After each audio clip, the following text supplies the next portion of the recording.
Hello दोस्तों। अगर आप एसएससी, रेलवे या यूपी एग्जाम्स की तैयारी कर रहे हैं तो सिंधु घाटी सभ्यता से एक सवाल आना पक्का है। आज हम कोई लंबी चौड़ी थ्योरी नहीं पढ़ेंगे बल्कि इसे एक क्रैश कोर्स की तरह सीधे दिमाग में छाप लेंगे। तो चलिए शुरू करते हैं। सबसे पहले इसका एक मेंटल मॉडल सेट कीजिए। याद रखिए, ये एक गांव की नहीं बल्कि शहरी सभ्यता थी। लोग बिजनेस करते थे और बहुत शांति प्रिय थे।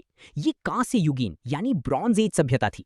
इसका सबसे सटीक समय कार्बन 14 डेटिंग के हिसाब से 2500 बीसी से 1750 बीसी माना जाता है। अब देखते हैं इसका नक्शा। स्क्रीन पर इस प्लस के निशान को देखिए।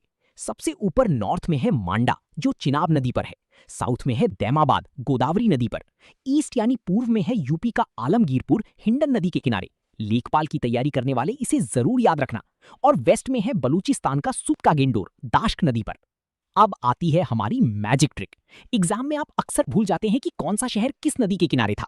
बस ये एक लाइन याद कर लीजिए। हरा मोसी लोभो कघ। ह रा यानी हड़प्पा, रावी नदी पर। मोसी यानी मोहनजोदड़ो, सिंधु नदी पर।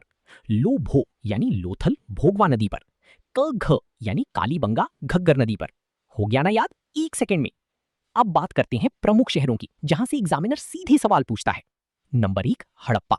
1921 में दयाराम साहनी ने खोजा। यहां से विशाल अन्नागार और R37 कब्रिस्तान मिला है। नंबर 2, मोहनजोदड़ो। इसका मतलब है मृतकों का टीला। यहां से मिला है विशाल स्नानागार और कांसी की नर्तकी की मूर्ति। नंबर 3, लोथल।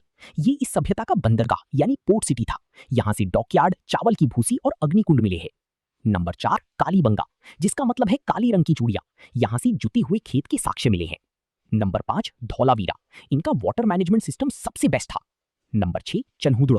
ये एकमात्र ऐसा शहर था जहां कोई दुर्ग नहीं था और यहां मनकी बनाने का कारखाना मिला है। अब ध्यान से सुनिए वो पॉइंट्स जहां एग्जामिनर आपको फंसाता है। इनकी सड़कें ग्रिड सिस्टम पर थी, जो 90 डिग्री पर काटती थी। घरों के दरवाजे मेन रोड पर नहीं बल्कि पीछे गली में खुलते थे।